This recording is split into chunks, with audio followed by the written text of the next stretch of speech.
Hi friends, இன்றைக்கி December 10ஆம் தேதி. இன்றைக்கி பாக்யலட்சுமி சீரியலில் என்ன நடக்குதுன்னு சொல்லிட்டு பார்த்தீங்கன்னா, கோபிக்கிட்ட உட்காந்து பேசிகிட்டு இருக்காங்க. பாட்டி, இனியா, செழியன் 3 பேரும் ஜாலியாக வந்து பேசிகிட்டு இருக்காங்க. அப்போ வந்து பாட்டி வந்து கோபி சிரித்து பேசுகிறத பார்த்துட்டு, உன்னோட சிரிப்பு சத்தம் இந்த வீட்டில் கேட்டு எவ்வளோ நாள் ஆச்சுப்பா அப்படின்லாம் சொல்லிட்டு இருக்கும்போது, கோபி வந்து பாக்யாவுக்கு பண்ண கொடுமையை நினச்சி ஃபீல் பண்ணிகிட்ருக்காங்க. இந்த மாதிரி பாக்யாவோட ஹோட்டல் விஷயத்தில் நான் ரொம்ப கீழ்த்தரமாக நடந்துட்டேன். ஏன்னா என் மனசில் வந்து அவ்வளோ டிப்ரெஷன் வந்து இருந்தது. ஏற்கனவே நீங்கள் வந்து என் கூட பேச வேணான்னு சொல்லிட்டீங்கம்மா. அதில் வேற அப்பா வந்து இறந்தப்போ அப்பாவுக்கு எதுவுமே செய்யக்கூடாது அப்படின்னு நீங்கள் சொல்லிட்டீங்க. இது எல்லாமே வந்து என் மனசில் அப்படியே ஸ்ட்ரெஸ்ஸாக நின்றுச்சு. இது எல்லாத்துக்கும் பாக்யா தான் காரணம் அப்படின்னு சொல்லிட்டு புரிஞ்சிக்காம நான் வந்து பெரிய தப்பு பண்ணிட்டேன். நான் வந்து அவளுக்கு நிறைய துரோகங்களை வந்து பண்ணிட்டேன். எனக்கு அந்த நேரத்தில் என்ன பண்ணுறது என்னன்னு ஒன்றுமே புரியல. எனக்கு கண்மூடித்தனமாக இருந்தது. அப்புறம் இனியா வந்து பேசினதுக்கு அப்புறம் தான் நான் பண்ண தப்பு எல்லாமே எனக்கு வந்து புரிஞ்சிச்சு அப்படின்னு சொல்லிட்டு கோபி வந்து ஃபீல் பண்ணி பேசிட்டு இருக்காங்க. உடனே பாட்டி வந்து இல்லைப்பா, அந்த நேரத்தில் அப்பா இறந்தப்போ அப்படின்னு சொல்லும் போது, இல்லைம்மா எனக்கு புரியுது, அது வந்து அப்பாவோட ஆசை, அதை வந்து நீங்கள் நிறைவேற்றி கொடுத்துருக்கீங்க, அது வந்து தப்பு கிடையாது, நான் தான் வந்து புரிஞ்சுக்காம போயிட்டேன். இருந்தாலும் அந்த நேரத்தில் அப்பாவோட கடைசி காரியத்தை கூட பண்ண முடியலன்னு சொல்லிட்டு என் மனசு வந்து ரொம்ப அப்படியே நொந்து போச்சு. எனக்கு அப்படியே அவ்வளோ ஒரு ஸ்ட்ரெஸ் ஆகிடுச்சு அப்படின்லாம் சொல்லிட்டு, சரி நீங்கள்லாம் சந்தோஷமாக பேசிட்டு இருந்தீங்க, நான் உங்கள் மூடெல்லாம் மாற்றிட்டேன்ல அப்படின்னு சொல்லிட்டு நான் போய் கொஞ்சம் ரெஸ்ட் எடுக்கிறேன்னு கோபி வந்து உள்ளே போயிடுறாங்க. உள்ளே போனதுக்கப்புறம் பாட்டி வந்து ஃபீல் பண்ணுறாங்க. நான் வந்து தப்பு பண்ணிட்டேனோன்னு எனக்கு வந்து தோணுது. உங்கள் தாத்தா வந்து கோபி எதுவும் செய்யக்கூடாதுன்னு சொல்லும் போது நான் அப்பயே வந்து மறுத்து பேசியிருக்கணும். அது எப்படி அப்படின்ற மாதிரி கேட்டிருக்கணும். அப்போ இருந்த கோவத்தில் நானும் பேசாமல் விட்டுட்டேன் அப்படின்னதும் உடனே சரின்னு சொல்கிறாங்க. பாட்டி விடுங்க பாட்டி, நடந்து முடிஞ்சதை பற்றி நீங்கள் ஏன் பேசிகிட்டு இருக்கீங்க? அதெல்லாமே நடந்து புடிச்சு போச்சு. மணி பாருங்க 12 ஆச்சு, நீங்கள் போய் தூங்குங்க அப்படின்னு சொல்லிட்டு சொல்லிடுறாங்க. அதுக்கப்புறம் இவங்களும் எல்லாம் தூங்க போயிடுறாங்க. அடுத்த நாள் காலையில் வந்து பார்த்தீங்கன்னா, கோபி தான் ஃபஸ்ட்டு எழுந்து வராரு. எழுந்து வந்துட்டு பேப்பர் வந்து அந்த டீப்பா மேலே இல்லைன்னு சொல்லிட்டு பேப்பர் எடுக்கலான்னு சொல்லிட்டு வெளியில் வந்து போகிறாரு. அப்போ பார்த்தீங்கன்னா பாக்யா வந்து வாசல் பெருக்கிட்டு கரெக்டாக உள்ளே வந்து வராங்க. இவர் குனிஞ்சு பேப்பர் எடுக்க போகிறாங்க. அதுக்கு முன்னாடி பாக்யா வந்து பேப்பர் எடுத்துகிட்டு வந்து வழக்கமாக வைக்கிற இடத்துல வச்சிடுறாங்க. இது எல்லாத்தையுமே பாட்டி வந்து பார்த்துட்டே இருக்காங்க. ஏன் தான் இவன் இப்படி நடந்துக்கிறா தெரியல அப்படின்னு சொல்லிட்டு. அதுக்கப்புறம் கோபி வந்து ரொம்ப நார்மலாக நடந்துக்கிறார். இப்போது அவர் பாட்டிக்கு வந்து பேப்பர் எடுத்து படிச்சுட்டு இருக்காரு. பாக்யா வந்து பார்த்தீங்கன்னா அவங்க மாமியாருக்கு போய் காஃபி எடுத்துகிட்டு வந்து கொடுக்குறாங்க. உடனே வந்து பாட்டி வந்து சொல்கிறாங்க, எனக்கு மட்டும்தான் காஃபி போட்டியா, ஏன் கோபிக்கு போடலையா அப்படின்றாங்க. இவங்க வந்து பதிலே பேசாமல், பாக்யா எதுவுமே பேசாமல் அமைதியாக உள்ளே போயிடுறாங்க. உடனே வந்து கோபி நீ இருப்பா, நான் போய் உனக்கு காஃபி போட்டு வரேன் அப்படின்னதும், இல்லைம்மா பரவாயில்ல வேண்டாம் அப்படின்றாங்க. ஏன்ப்பா நான் காஃபி போட்டால் நீ குடிக்க மாட்டேன் அப்படின்னதும், அப்படியெல்லாம் இல்லைம்மா தாராளமாக குடிப்பேன் அப்படின்னு சொன்னதும் உடனே இவங்க போயிட்டு காஃபி போட்டு எடுத்துகிட்டு வரதுக்காக உள்ளே போகிறாங்க. உள்ளே போயிட்டு ஏன் பாக்யா பக்கத்துலேயே கோபி இருக்கானே, ஏன் அவனுக்கு காஃபி மட்டும் போட்டு கொடுத்தாதான் என்ன, உனக்கு வர வர உனக்கு வந்து ரொம்ப தீவிர அதிகமாகிப்போச்சு அப்படின்றாங்க பாட்டி. உடனே பாக்யா வந்து சொல்கிறாங்க, அத்தை உங்களுக்கு வந்து டிஃபனுக்கு இட்லி வேணுமா தோசை வேணுமா அப்படின்றாங்க. அப்போது நான் பேசினது உன் காதுலேயே விழலை அப்படிதானே அப்படின்னதும் உன்னை பாக்யா சொல்கிறாங்க, தேவையில்லாத விஷயத்தில் இப்போ நான் காதில் வாங்கிக்கிறதே கிடையாது, தேவையானது மட்டும்தான் என் காதில் போகும் அப்படின்னதும் வர வர ரொம்ப திமிர் அதிகமாகிடுச்சு அப்படின்னு சொல்கிறாங்க. அப்படி தான் இருந்துட்டு போட்டுமே, என்ன இப்போது இத்தனை நாளாக எதுவுமே பேசாமல் ஊமையாகவே வந்து இருந்தாச்சு, இப்போது எனக்குன்னு யோசிச்சு நான் பேசும்போது அது திமிராக இருந்தால் இருந்துட்டு போகுது, என்ன இப்போது அப்படின்னு சொல்லிட்டு பாக்யா சொல்கிறாங்க. சூப்பர் நெத்தியடி பதில் பாக்யா, இந்த மாதிரி ஒரு பதில் சொன்னது உண்மையிலேயே சூப்பராக இருந்தது. அதுக்கப்புறம் பாட்டியால் எதுவுமே வந்து பேச முடியல. ஏன்னா பாக்யா எதுவும் பேச மாட்டாங்க, அமைதியாக போயிடுவாங்க மக்குன்ற மாதிரி தானே வந்துட்டு இருந்தது. இப்போ பார்த்தீங்கன்னா பாட்டிக்கு டக்குன்னு பாக்யா வந்து பதில் வந்து கொடுக்குறாங்க. ஆமாம் சொன்ன மாதிரி அவங்களுக்கு தேவையில்லாத விஷயத்தை பற்றி அவங்க ஏன் யோசிக்கணும் அப்படின்றது தான் பாக்யாவோட ஸ்டாண்டாக இருக்குது. அதுக்கப்புறம் பார்த்தீங்கன்னா பாட்டி காஃபி போட்டு கொண்டு போய் கொடுக்குறாங்க. உடனே குடிச்சிட்டு சூப்பராக இருக்குது அப்படின்ற மாதிரிலாம் வந்து கோபி வந்து சொல்லிட்டு இருக்காங்க. அப்புறம் இனியா வராங்க. இனியா வந்ததுமே இனியாவுக்கு காஃபி கொண்டு வந்து கொடுக்குறாங்க பாக்யா. அதுக்கப்புறம் இனியாட்ட வந்து சொல்கிறாங்க, இனியா நான் வந்து ஜெனிக்கு பாரு காஃபி போட்டு ஃப்ளாஸ்கில் வந்து வச்சுருக்கேன், ஜெனி வந்தால் சொல்லிடு அப்படின்னு சொல்லிட்டு, செல்வி மணி அடிச்சு நம்ம கிளம்பலாமா அப்படின்னு சொல்கிறாங்க. கிளம்பலாங்க்கா அப்படின்னு சொல்லும்போது உடனே ரெஸ்டாரண்ட் வேலையை பற்றியெல்லாம் கொஞ்சம் சொல்கிறாங்க. நாளைக்கு வந்து ஒரு வளகாப்பு ஆர்டர் இருக்குது, அதுக்கு என்ன எதுன்னு மெனுவில் ரெடி பண்ணணும், அதுக்கெல்லாம் திங்ஸ்லாம் வாங்கணும், ரெஸ்டாரண்ட் போகிறதுக்கு முன்னாடி மளிகை கடைக்கு போயிட்டு வந்துடலாம் அப்படின்ற மாதிரி அவங்க ரெஸ்டாரண்ட் வேலையை பற்றியெல்லாம் சொல்லிட்டு இருக்காங்க. அது எல்லாத்தையுமே வந்து கோபி வந்து கவனிச்சிட்டு இருக்காங்க. சொல்கிறாங்க. அதுக்கப்புறம் பாக்யா வந்து கிளம்பி வாக்கிங் போயிடுறாங்க. உடனே இனியாட்ட வந்து கேட்குறாங்க, இனியாம்மா உனக்கு லஞ்சு டிஃபன் எல்லாம் யார் பேக் பண்ணுறாங்க அப்படின்னதும் அம்மா தான் அப்படின்னு சொல்கிறாங்க. அம்மாவா, அவள் தான் வாக்கிங் கிளம்பி போயிட்டாளே அப்படின்னு சொல்கிறாங்க. உடனே இனியாவும் பாட்டியும் சிரிக்கிறாங்க. உடனே சிரிச்சுட்டு வந்து அம்மா அது எல்லாமே ரெடி பண்ணி வச்சுட்டு தான் டாடி போயிருப்பாங்க அப்படின்னு சொல்கிறாங்க.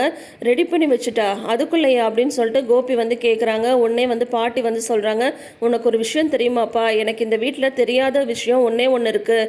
அது என்னன்னா பாக்யா வந்து எத்தனை மணிக்கு எழுந்து இதெல்லாத்தையும் முடிக்கிறா அப்படின்றது தான். இப்போ அவள் வாக்கிங் போயிருக்கால, போகிறதுக்கு முன்னாடியே காலையில் டிஃபனுக்கு மத்தியானம் சாப்பாடுக்குன்னு எல்லாத்தையும் ரெடி பண்ணி வச்சுட்டு போயிருப்பா. வந்ததும் அரை மணி நேரத்தில் கடகடன்னு சமைச்சிடுவா. பம்பரம் மாதிரி சுற்றுவா. எனக்கு வேண்டியது ஜெனிக்கு வேண்டியது எல்லாத்தையும் தனித்தனியாக எடுத்து வச்சுட்டு தான் ரெஸ்டாரண்ட்டுக்கே வந்து கிளம்புவா அப்படின்னு சொல்கிறாங்க. உடனே வந்துட்டு அப்படியா, இவ்வளோ வேலையை செய்யணுன்னா காலையில் 4 மணிக்காவது எழுந்திருக்கணும்ல அப்படின்னு சொல்கிறாங்க. அது ஏன் கேட்குற, என்னைக்காவது ஒரு நாள் எனக்கு தூக்கத்திலிருந்து நான் 4 மணிக்கு எழுந்து வந்தால் கூட அதுக்கு முன்னாடியே வந்து அவள் எல்லா வேலையும் செஞ்சுட்ருப்பா. என்னத்தை வேணும்னு சொல்லிட்டு கேட்பா அப்படின்னு சொல்கிறாங்க. அவள் என்ன நைட்டு தூங்குவாளா மாட்டாளா அப்படின்னு சொல்லிட்டு கேட்குறாங்க கோபி. உடனே அதுக்கும் இனியா வந்து சொல்கிறாங்க, அதுதான் டேடி எனக்கும் தெரியல. மம்மி எத்தனை மணிக்கு தூங்குறாங்க, எத்தனை மணிக்கு எழுந்திருக்கிறாங்கன்னு எனக்கு எதுவுமே தெரியாது. ஆனால் அம்மா வந்து எல்லா வேலையும் கடகடன்னு செஞ்சுருவாங்க. அதுதான் அம்மா அப்படின்னு சொல்லிட்டு இனியா வந்து சொல்கிறாங்க. இதெல்லாம் நல்லா வெள்ளை மாதிரி பேசும் இனியா. ஆனால் ஏதாவது ஒரு பிரச்சனைனா போய் அவங்க அப்பா கிட்டே நின்றுடும். இப்போ பார்த்தீங்கன்னா இப்படி இவங்கெல்லாம் சொல்லும் போது கோபிக்கு ஒரே ஆச்சரியமாக இருக்குது. எப்படி பம்பரமாக ஓடுறா பாரு அப்படின்னு சொல்லிட்டு. அதுக்கப்புறம் பார்த்தீங்கன்னா ஜெனியும் பாட்டியும் ஹாலில் உட்காந்து பேசிகிட்ருக்காங்க. ஜெனி வந்து ஜூஸ் குடிச்சிட்ருக்காங்க. என்னால் குடிக்கவே முடியலன்னு சொல்லும் போது நல்லா சாப்பிட்ணும் ஜெனி, ஏன்னா வந்து முதல்ல இருந்ததுக்கு நீ பாரு இழைச்சிட்டு அப்படின்ற மாதிரிலாம் பாட்டி சொல்லிகிட்ருக்காங்க. அப்போ வந்து ராதிகா வந்து வராங்க. ராதிகா வந்து வந்தது அப்படியே பாட்டியோட முகமே மாறி போயிடுது. பயங்கரமாக முறைக்கிறாங்க. எங்கே வந்த நில்லு, எதுக்கு வந்த அப்படின்னது நான் கோபியை பார்க்கணும் அப்படின்றாங்க. அவனெல்லாம் நீ பார்க்க முடியாது, கிளம்பு முதல்ல அப்படின்னு சொல்லும்போது உன்னை உள்ளேருந்து பாக்யா வந்து வந்துடுறாங்க. அத்தை என்ன நினச்சிட்ருக்கீங்க, அவங்க வந்து அவங்க வீட்டுக்கு தான் முதல்ல கூட்டிகிட்டே போயிருக்கணும். ஆனால் இப்போ இங்கே பார்க்க வந்திருக்காங்க, நீங்கள் என்னென்னா அதுக்கு கூட விட மாட்டேன்றீங்க. நீங்கள் பண்ணுறதெல்லாம் கொஞ்சம் கூட சரி கிடையாது. நீங்கள் போங்க, அவர் இந்த ரூமில் தான் இருக்கார், போய் பாருங்கள் அப்படின்றாங்க. உடனே ராதிகா வந்து போகிறாங்க. ஏய் நில்லு, நான் சொல்லிட்டே இருக்கேன், நீ எங்கே போகிற அப்படின்ட்டு உடனே பாட்டி வந்து பின்னாடியே போகிறாங்க. நில்லுங்க, எங்கே போகிறீங்க, அவங்க புருஷனை பார்க்குறதுக்கு அவங்க போகிறாங்க, நீங்கள் போகக்கூடாது, இங்கே தான் நிற்கணும் அப்படின்றாங்க. என்னையே வந்து எதிர்த்து பேசுகிறல வந்துருச்சு அப்படின்றது. ஆமாம், எதிர்த்து பேசுகிற மாதிரி தான் வந்துருச்சு. நீங்கள் பண்ணுறது எதுவுமே சரி கிடையாது, பண்ணுறது ஃபுல்லாக அநியாயம். இதில் வந்து என்ன நீங்கள் சொல்கிறீங்களா அப்படின்ட்டு பாட்டியோட 2 கையும் பாக்யா வந்து கெட்டியாக பிடிச்சிக்கிறாங்க. இந்த இடத்த விட்டு நகரக்கூடாது, இங்கே தான் இருக்கணும், அவங்க போய் பார்த்துட்டு வர வரைக்கும் நீங்கள் இடத்த விட்டு நகரவே கூடாது அப்படின்ட்டு பாட்டி அப்படியே பிடிச்சி வச்சிடுறாங்க பாக்யா. ராதிகா வந்து உள்ளே போகிறாங்க. போனால் கோபி வந்து தூங்கிட்டு இருக்காங்க. கோபின்னு கூப்பிடுறாங்க. ஆனால் அவர் நல்லா தூங்கிட்டு இருக்காங்க. சரின்னு சொல்லிட்டு ராதிகா வந்து வந்துடுறாங்க. வந்துட்டு அவங்க பாட்டிக்கு அவங்க வந்து பேசாமல் போகிறாங்க. இப்பையும் வந்து பார்த்தீங்கன்னா பாட்டி வந்து சொல்கிறாங்க, இனிமேல் இந்த பக்கம் வந்து அப்புறம் பாரு நடக்கிறதே வேறு அப்படின்றாங்க. என்ன பாக்யா, ஓவராக உனக்கு வந்து திமிரா போயிடுச்சா, அவளை வந்து பார்க்கக்கூடாதுன்னு நான் சொல்லிட்டு இருக்கேன், நீ மறுபடியும் பார்க்க விடுற அப்படின்னது. இதை பாருங்கத்த, அவங்களோட ஒய்ஃபு அப்படி தான் அவங்க வந்து பார்ப்பாங்க அப்படின்னு சொல்கிறாங்க. நான் வந்து பார்க்க விட்டுருவேனா, பார்க்க விட மாட்டேன் அப்படின்னு சொல்கிறாங்க.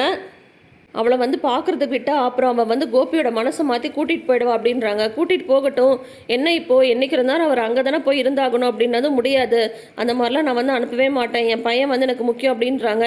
நீங்கள் இப்படியே பேசிட்டுருங்க அப்படின்னு சொல்லிட்டு போயிடுறாங்க பாக்யா. அப்புறம் பார்த்தீங்கன்னா பாக்யா வந்து கிச்சனில் இருக்காங்க. பாட்டி வந்து ஹாலில் சோஃபாவில் படுத்துட்டு இருக்காங்க. உள்ளே படுத்துட்டு இருந்த கோபி வந்து டேப்லெட் சாப்பிட்றதுக்காக எழுந்திருக்கிறாரு. எழுந்துட்டு அம்மா தண்ணி வேணும் அப்படின்னு சொல்லிட்டு கேட்குறாங்க. பாட்டிக்கு வந்து தூக்கம் தெளியுது. ஆனால் பாக்யா என்ன பண்ணுறாங்கன்னு பார்க்குறதுக்காகவே சோஃபாவில் வந்து படுத்துட்டு இருக்காங்க.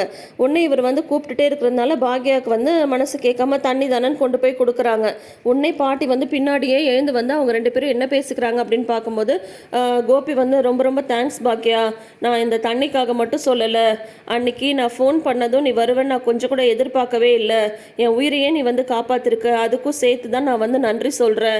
நான் உனக்கு வந்து எவ்வளவோ கெடுதல்லாம் வந்து செஞ்சுருக்கேன், ஆனால் அதெல்லாம் எதையுமே நீ வந்து மனசில் வச்சுக்காம நான் வந்து ஒரு கஷ்டம் அப்படின்னு சொல்லிட்டு ஃபோன் பண்ணதும் நீ வந்து என் உயிரையே காப்பாற்றிருக்க, என்னை வந்து மன்னிச்சுடு அப்படின்னு சொல்லிட்டு கோபி வந்து ரொம்ப அப்படியே ஃபீல் பண்ணி வந்து மன்னிப்பு கேட்குறாங்க.